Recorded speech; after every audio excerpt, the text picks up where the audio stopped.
All right, y'all. I'm going to call this video Christian Rant or my beef against God. Now, I'm getting ready to say some stuff that some of y'all might take as blasphemous, but I don't think it is because I'm going to keep it respectful. Because at the end of the day, I do believe in God, despite me getting ready to say what I'm getting ready to say. So, if you take offense easily to things said by someone who's claiming to be a believer in God, then it's probably in the video for you. Because I don't know what exactly I'm going to say, but I'm going to say what I think people sometimes think, but are afraid to say, either because they think it's blasphemous or they think, you know what I'm saying? I don't know.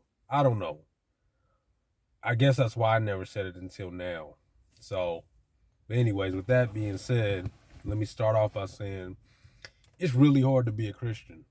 It's very hard to be a Christian. And I don't think people talk about how hard it is. Like, excuse me. I used to be like the type of Christian that was like God Jesus when other Christians were around, but whenever I was around people of the world, I wouldn't really say anything, So I was lukewarm basically. That's on me, right? But that was one of my weaknesses as a Christian. Um but yeah, so back to my point, it's hard to be a Christian. And I feel like a lot of believers, they kind of wave it off by throwing out a scripture or two about how uh, you're supposed to have faith, or if you are Christ, then you're going to follow Christ, and all these kind of things, which to me is an easy way to kind of brush off the hard questions. The hard questions. So that's what I'm going to rant about, is the hard questions that I think would pop up in our mind, but we don't want to say nothing about it. So, some time ago,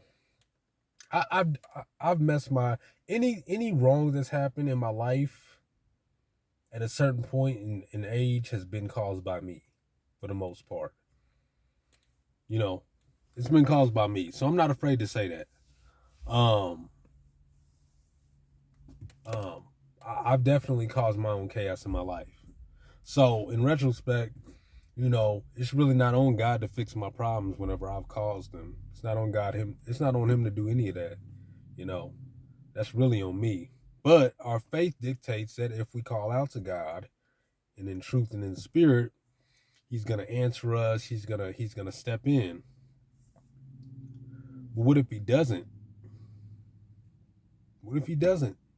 What if it's his will not to do anything at all because of whatever? Yeah, I said it.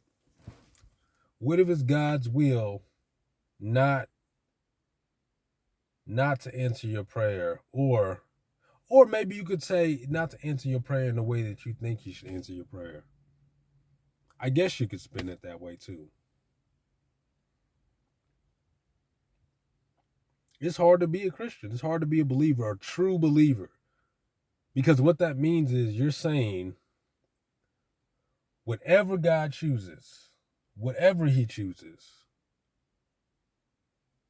I'm going to accept that. Think about that. Think about how far and wide that scales. That can mean anything from you getting a terminal disease. That can mean anything from you losing a child. That can mean anything from um, you becoming homeless, living on the streets. Think about what it really means. And I know I'm all saying bad things. It could also mean that you change millions of lives and so on and so forth. But the reason why I'm focusing on the negative is because I feel like the Christian faith sometimes does a poor job of addressing believing while you're going through chaos. Having faith while you go through chaos. So, what if it's not his will What if it's not his will? Let's throw out a scenario, right? So let's say you're working this job, and turns out your wife needs a surgery done, and if she doesn't have the surgery done, there's a good chance um, it could go terminal. Maybe it's a type of cancer that if they don't work on it pretty soon, it can go, it can metastasize, and it can just wreak havoc in her body, and there's just a higher chance of her dying or whatever. So you obviously don't want to lose your wife. And so if you call yourself a Christian or believer, that means you believe that God is all powerful and everything is within his power to do. So this is nothing. There's nothing too hard for the Lord. So this is nothing for him, you know. What are you willing to do as one who calls himself a believer? And I'm not saying that your works are gonna and that's a whole nother rant too. That I'm not saying your works are gonna do anything for you, but I'm saying is that you're believing that God can handle it if you're not willfully going against his will. Like, you're not just going out there doing all types of crazy stuff. So it turns out now that that 6 months from now your wife needs a procedure, and then now this job opening has come open. This job opening, which would be a promotion at your job site, which would allow you to have enough money to help your wife with that procedure, get that procedure done. So everything seems to be lining up. Like, this got to be God's will. I prayed about it. Now this opening came up. It's a promotion. I'm gonna have the money. If I start working by this time, like, this is just a good time frame for me to get this. It's got to be God's will. So you do all the paperwork, fill out the application and everything, and you don't get the job. You don't get the job, and so now you're panicking because you're saying, "Well, how am I gonna get this for my wife? How am I gonna get this for my wife so that she can be okay?" And let's say this is just a scenario I'm throwing out. Weeks, months are going by. Now you're really panicking because you're like, man, like, there's no way, or you're feeling like there's no way. You're trying to tell yourself you have faith, but you really kind of feel low key like there's no way you're going to be able to get this amount of money in the amount of time that you need it. Like it's going to be, it'll be damn near impossible. It feels like, right? But you're supposed to have faith, though, that it's going to be more than possible. So let's say at this point, it's down to a month. You got a month before your wife needs this procedure. All this time, nothing that you've tried, nothing that you've done has worked out for you to be able to get this money. And so in a fit of desperation, you say to yourself, I'm getting ready to fast and pray. I'm going to try to use some sackcloth and ashes. I'm getting ready to tear my shirt. I'm doing whatever I got to do. I'm going to try to have God hear me because I need him. And so that's what you proceed to do. You fast and pray, right? After that, maybe you feel better. Then another 2 weeks go by. You got 2 more weeks before your wife needs this procedure done. And you need X amount of money. And it's a lot of money. And nothing that you've tried has worked out. And now you fasted and you prayed. Nothing has changed in these other 2 weeks. Now you just got 2 weeks left. Now you at a point where you just losing hope. And what's crazy about it is, as you begin to see the time was winding down,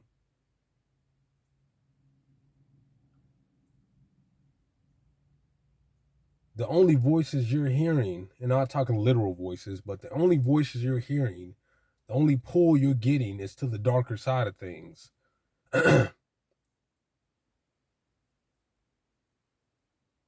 And so now another week passes by. Now you got 1 week before you need all this money to be able to help your wife have this procedure done. And you've tried everything in your power, calling people, getting fundraisers together, whatever the case may be. And nothing, right? Well, in this situation, you get some of the same generic answers from people. One, your faith. Your faith is not there. You still need to believe. You need to believe up until the time she goes, you need to believe. Two, what have you been doing? Are you doing anything that would offend God? Are you doing anything that would offend God? You got secret sin. What's crazy about that is when Jesus talked about looking upon a woman with lust and you sin, man, that changed the game for me, because that made me realize, like, if you having thoughts, not even just lust related, let's say somebody cuts you off and you want to hurt them, you sinning. So the whole kind of assertion that sin could be the issue, well, isn't sin always the issue? Well, then you could scale it up to willful sin. So if you're willfully doing something sinful, then God shouldn't answer your prayer. But then how the hell is that supposed to work? Because usually if you're truly wanting to connect with God, the sins that are left over are the ones that have the most strongholds on you. So alcohol addiction, pornography, drug use, these things stay because they are your biggest struggles. So it's like, yeah, I have this sin in my life, but it hasn't gone away because well, I can't figure out how to make it go away. Like, that's what I've been praying about, because that's what I need help with. I need help for these things to be taken away. So that's what I'm saying. Like,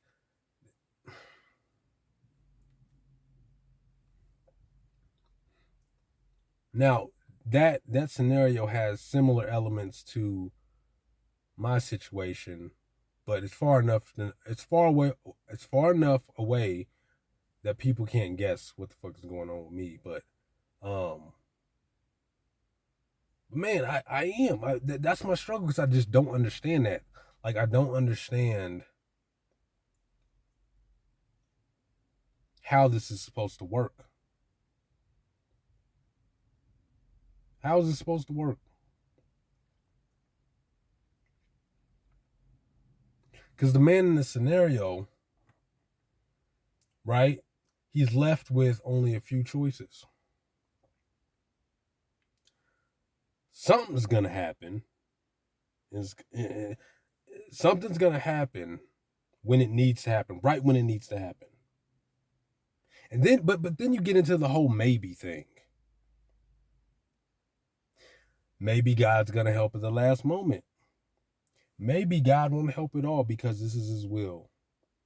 Maybe God is gonna let her go through it, but she's not gonna end up dying from it. Maybe. All maybes. Guessing. I'm just telling y'all my struggle. This is what I'm struggling with as a Christian. These are the thoughts that I have. And the only answers you can get is somebody pointing out a scripture and telling you to be strong or whatever. What actually would be more helpful is if you told me about a time that you were affected by a similar situation. Because, I mean, you telling me this book, this chapter, this verse says, lean not on your understanding. I forget, I don't want to butcher the scripture, but basically you're counting on God. If that's your answer to me as a way to calm me, or the only thing that's telling me is, like, it's going to be God's will. But let's be honest about something. If it's God's will for your wife to pass away in a year, that don't mean you can go. That doesn't mean that you can force yourself to be in alignment with that, right? So you're still not going to want that to happen. So ultimately, you have no choice but to submit to it if that's the case. But what I'm saying is, we don't really live in a world where God is talking to us like he used to back in the old days, right? So, like, people be like, like, I'll just listen to a guy who was talking about how Jesus called the disciples together, or all the disciples were with him, and he was preaching to the people, and the disciples were telling him, let's send the people away into the towns, then get some food, and then Christ was telling them to feed them. You feed them. Well, we don't have Christ around like that anymore. You know what I'm saying? We have his spirit, but we don't have Christ sitting across from us telling us, take these 50 cents and put it into this bucket, and then, you know what I'm saying? Like, we're left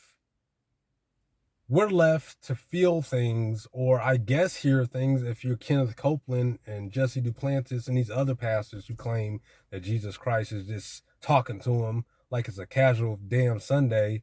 Yeah, that was a good swing on your golf. Yeah, you did a pretty good job buying this house. Like, you're full of shit. You know damn well God's not talking to you like that.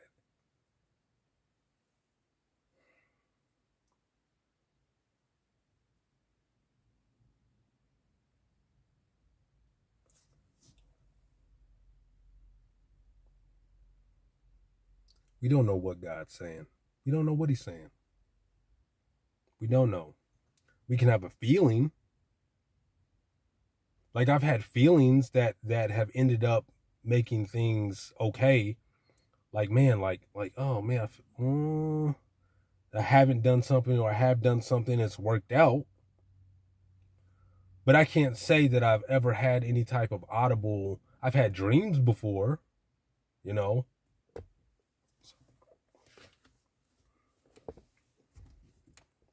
But I've never had an audible experience. So these other pastors are full of crap, but sitting there talking about like they're hearing Jesus talk to them, like it's somebody sitting in the passenger seat. That's a damn lie, and it's misleading to people that are newly coming into the faith, who are expecting that type of interaction with God. You know.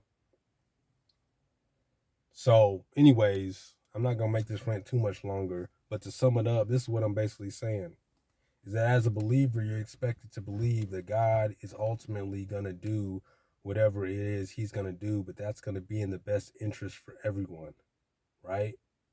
And no matter how hurtful or extreme that may be, you're supposed to trust that that is the thing that should happen. It's the greater good because he's the greater good.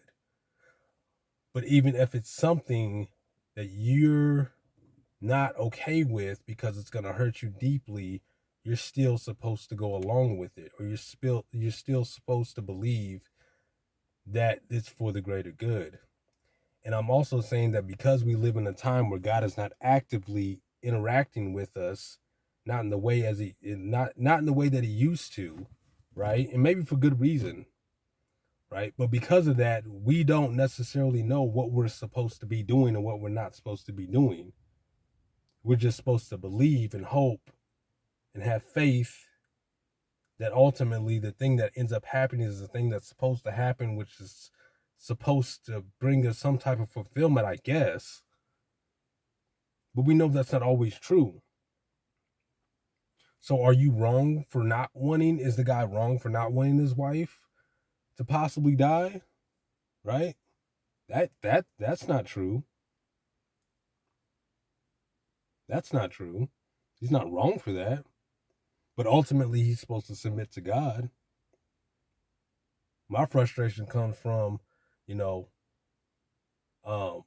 it's not by works alone, but it's also by faith. But what else are you supposed to go off of? What else are you supposed to do when you've prayed and fasted? Maybe I should have fasted longer. Maybe I should have worn certain clothes. Maybe I should have fasted without water as well, or without drink. Maybe I should have done a complete cold fast, or maybe,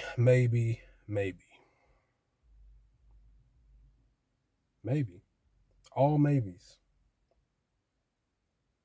Meanwhile, as you're going through it, and as you're panicking inside because whatever you've caused in your life, the chaos that you've caused in your life is getting ready to consume you, you're being flooded with the darkest thoughts. So it's like the devil's right there telling you all kinds of bad, terrible, terrible ideas. I guess you could say it's your flesh, but I mean, I just find it hard to believe the devil would pass up an opportunity in a state of weakness not to whisper things into your ear. And so the only thing you're getting from God's side, it feels like, is don't do that. Don't do that. Don't do that. Don't do that. But where is the don't do that, instead do this? Maybe if that was the case, maybe if we didn't do exactly that, maybe you'd bring greater judgment. But here I go back into the maybes.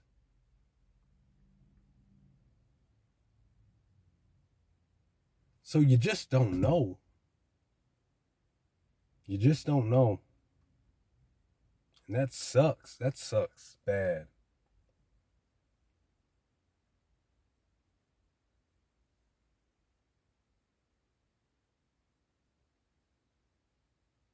But anyways, in closing,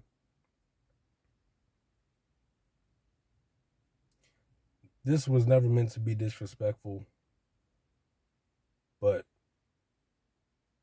I'm at a point of frustration in my life, and I feel like other people that go through it, they sometimes want to say stuff too, but we're reluctant to say things about our faith that we feel are backwards, or there are gaps in it that don't explain things, because we don't want to offend.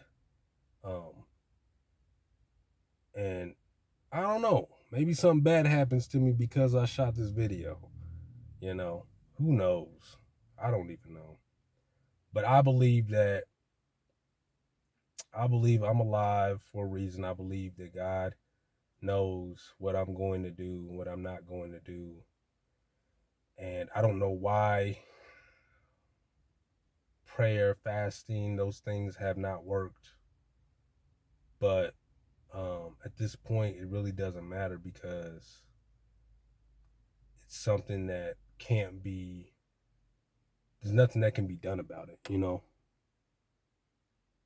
that can be done about it. So, I guess whatever happens is what's just gonna have to happen. But it just sucks. It really does. It sucks not to know, not to know. But anyways, that's my rant for now. See y'all later. And comment in the bottom. I know I'm not alone in this. I know I'm not the only one who sometimes feels like, feels like, why wouldn't it be easier just to communicate in some way? Why not give me a dream, or I don't know, inspire somebody to come up and say something profound and deep to me that's gonna change, my thinking, or something like, just nothing but silence. Maybe that's what I deserve, is silence. I don't know. But then if you can't be sure of anything, what's the point? What's the point? If you can't ever be sure of anything, you just don't know. It's maybe this or maybe that. It's hard being a believer, for real. But they say this is the end days, the end times. We are about to go through it. So, Anyways, like, subscribe if you want. I'll be talking about more rant videos and other things. You know, let me know your comments. Let me know some of y'all. Let me know. I'm interested in whether some of y'all have felt the same way. Like God, for whatever reason, isn't answering my prayer in any sense of the way. And if you have a good out, please don't just send me a scripture. Send me something about your own story, about how everything seemed hopeless to you and how it ultimately ended up working out, even though you had to actually go through it. You know what I'm saying? Like, send me things like that. That's more helpful than sending me a scripture about believing God and things like that. I want to know a personal experience, you know? So, all right. Anyways, I'm out. You have a good one.